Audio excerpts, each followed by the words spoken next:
Halloween might be over for some, but for the wicked, their souls still continue to terrorize the night, play tricks on the minds of the innocent. And I assure you, if you think it's over, they are still out there lurking in the night.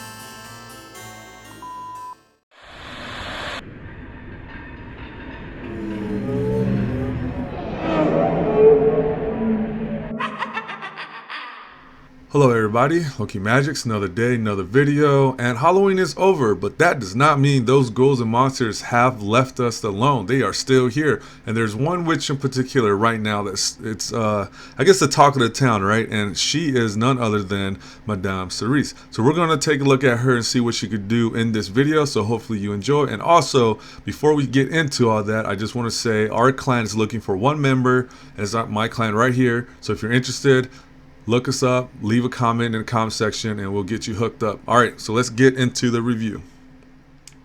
Well, I think we could all agree aesthetically, everybody pretty much likes her design. I mean, come on. I would have to say Plarium did a great job designing her. But this game isn't all about looks, it is also about your skills. So let's take a look at her A1. So her A1 is nothing too special. Attacks one enemy, has a 20% chance to place a fear debuff for one turn. This will increase depending on how many debuff that target is under, right? So her A1 is okay, nothing too special, but it does help. Fear can be helpful. Not reliable, but can be helpful. Now looking at her A2, attacks all enemies, has a 40% chance of stealing one random buff from each target. Places block debuffs on allies for 2 turns if any buff is stolen. And also places true fear debuff for 1 turn enemies who have their buff stolen. So this right here is a very powerful skill in the arena, and also this could be used in clan boss, but we will get to that. I will show you all that stuff, but this A2 is a pretty strong A2 in my opinion, and it's based on attack. So also she is a void champion, and let's look at her actually her stats real quick. So you can see right here her attack isn't really that high. It's kind of low actually compared to someone like, where is she at right now? Skull Crown. Her base attack is a lot higher, right? But since she is a void champion, they typically do more damage when it says damage based on.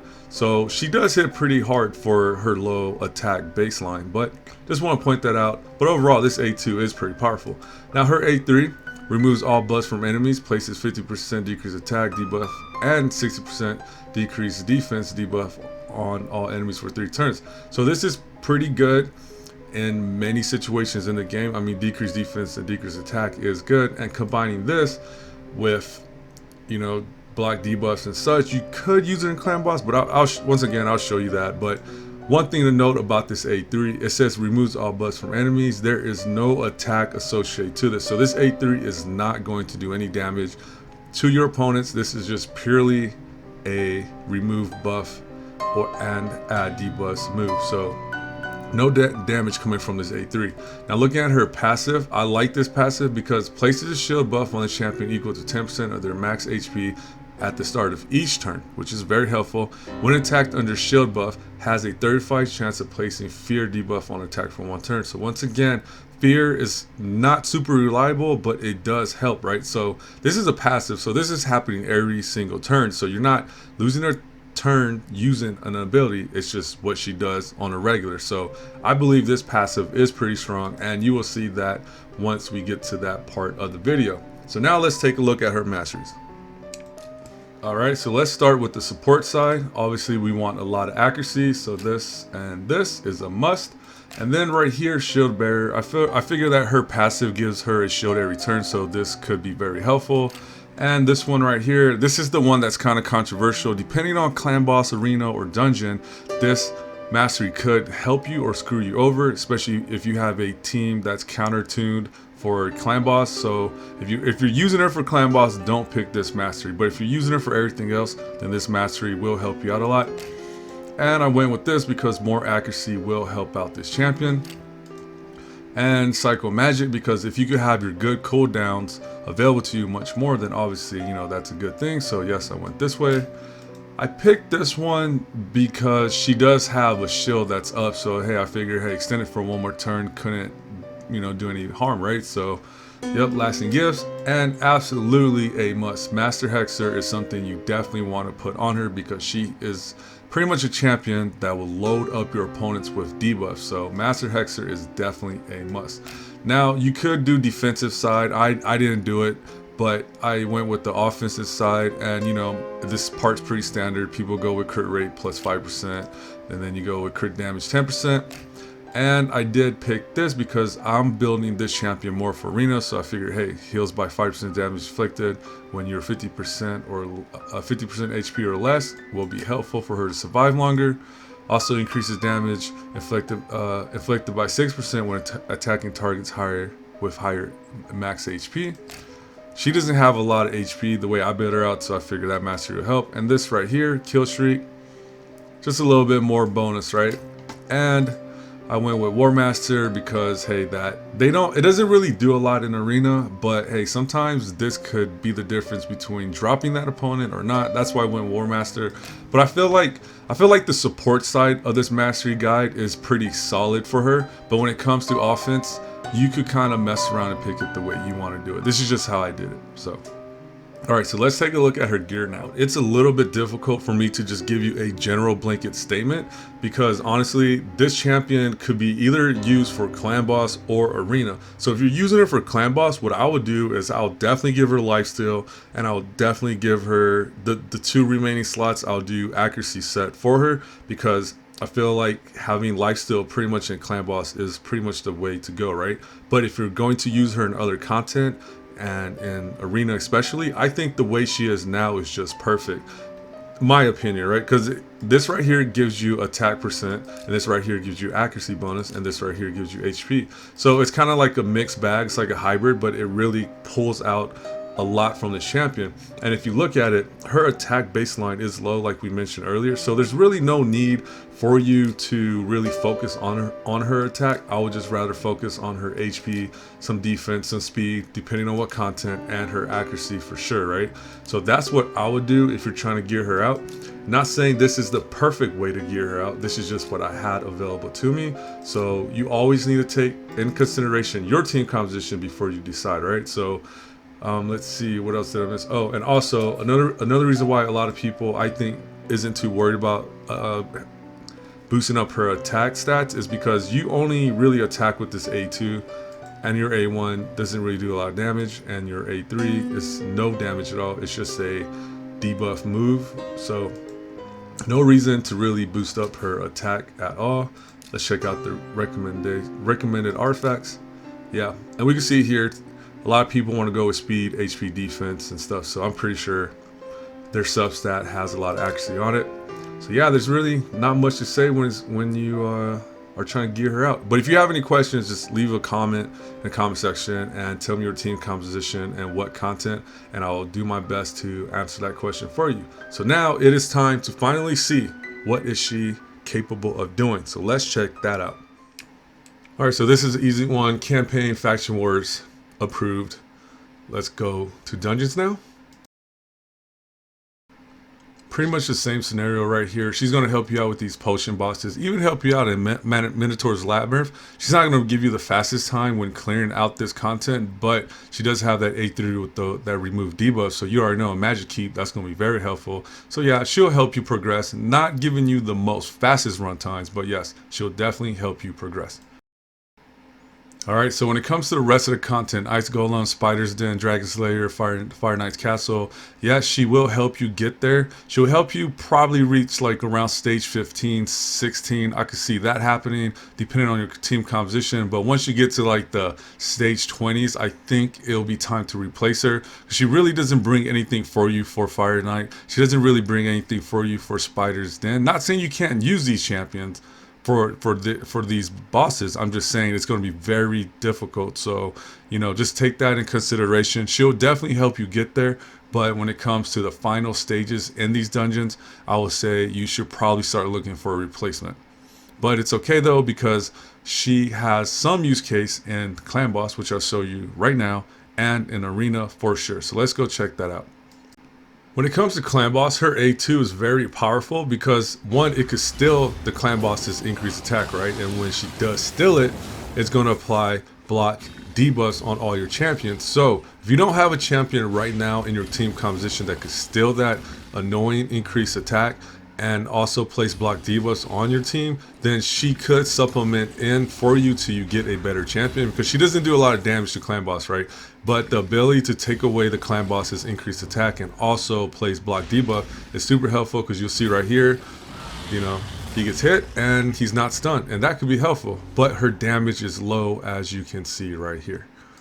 Yeah, so you can see right here, compared to everyone else, her damage is pretty much on the lower side, and that is to be expected, but she does help out with that increased attack, because that thing can get really annoying, especially that stun too. So just saying, this is how you could use her in clan boss. It's not really made for clan boss, but if you don't have anybody that could take care of those annoying things for you, then boom, there you go. And also another thing to note, her A3 pretty much removes increased attack. So if A2 fails, you got her A3. Okay, so now Arena, where she shines a lot.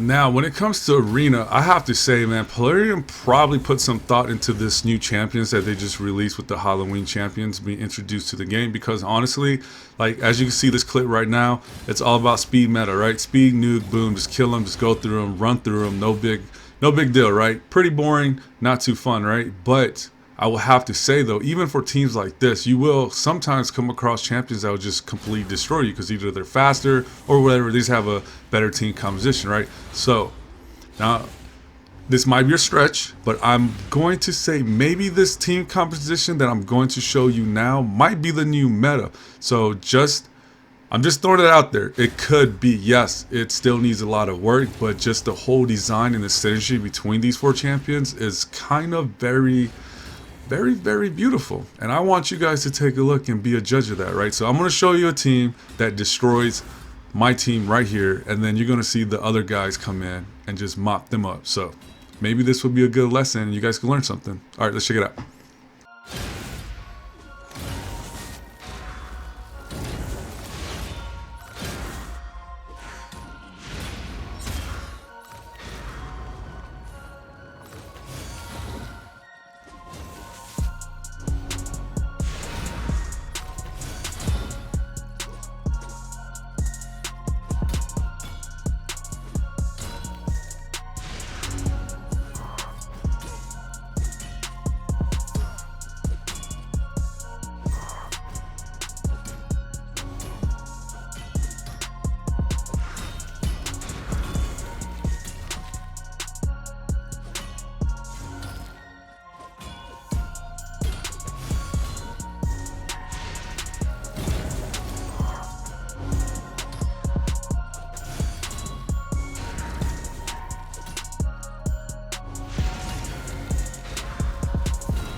The reason why I wanted to play that clip was not to say speed nuking meta is over. No, speed nuking is still pretty powerful, right? But it's not the end all say all, right? Because you just saw a team with a whole nother team composition came in and was able to secure that win. And it's because of these type of champions like Madame Serris that have a very strong disruptive kit when it comes to Arena. Because, you know, right now Plarium is trying to address the issue that, yes, the speed is the name of the game when it comes to Arena, right? But Madame Serris's toolkit is the type that, okay, you could go first, right? But it's okay because I'm going to remove all your buffs, or I'm going to put True Fear on you, or I'm just going to let you hit me first and my passive is going to put Fear on you. Yes, Fear is kind of like a finicky debuff, but it's still effective. It could be the difference between a win or a loss, right? So I think putting Madame Serris in champions with great synergy like Harvest Jack, Arbiter and Russia the Tower, right? That makes a very strong team composition. It's a whole new kind of team composition. Actually, it's more like a hybrid, because you do have speed in there and you do have revives and things like that, but they're so destructive. I mean, Madame Serris is passive and Harvard Jack's passive, and the ability for them to like switch buffs to debuffs and still debuffs, it really adds up and really disorients the opposing team. So I think Plarium did a good job in giving us a few champions that could help us work outside that speed meta. So I just want to say thank you, Plarium, for that. And this really does showcase the strength of Madame Serris. Like, she is very powerful in the arena, especially if you pair her up with some, you know, really good teammates that give the overall team composition some strong synergy and ability to just push through any opposition. So yeah, hopefully that gave you some insight on her in her arena build. Alright, so this video went way longer than usual, so let's wrap this video up. And I just want to say, like, for real, Madame Serris is a awesome champion. Yeah, she's not gonna make you have more clan boss damage. Yeah, she's not gonna help you in Spiders 20 or Fire Knight. I mean, any champion could help you anywhere, but she's not gonna be the one that makes a game-breaking difference, right? But what she will do for you is give you options when it comes to clan boss, and definitely in arena, she is going to give you so much flexibility and options, because you just saw, right? That pretty much is a meat and potato. You saw my speed nuking team that I use all the time got destroyed, and I made a whole new team composition using the 2 new champions that just came out, and we were able to beat them. And I think Plarium did a great job. I know I said it earlier, but I think it's finally time to at least acknowledge that, hey, you know, they are trying to get us outside of that speed meta by giving these champions these passives that disrupt the enemy, right? So Madame Serris, for real, if you pull her, please play with her. I mean, that sounded weird. Please take a look at her, check her out, and try to like build these new team compositions, because that's what this game is about: building new team compositions to beat content, beat other people, and really, you know, make that team composition with a great synergy that's just like insanely powerful, right? So that's the beauty of this game. So hopefully, you know, this video gave you some insight and was able to help you out on that. And also, another thing I want to say is, you know, don't let her looks fool you. You know, she might be a pretty champion, but I wouldn't trust her. You know what they say about pretty girls, right? So anyways, with that being said, see you on the next one.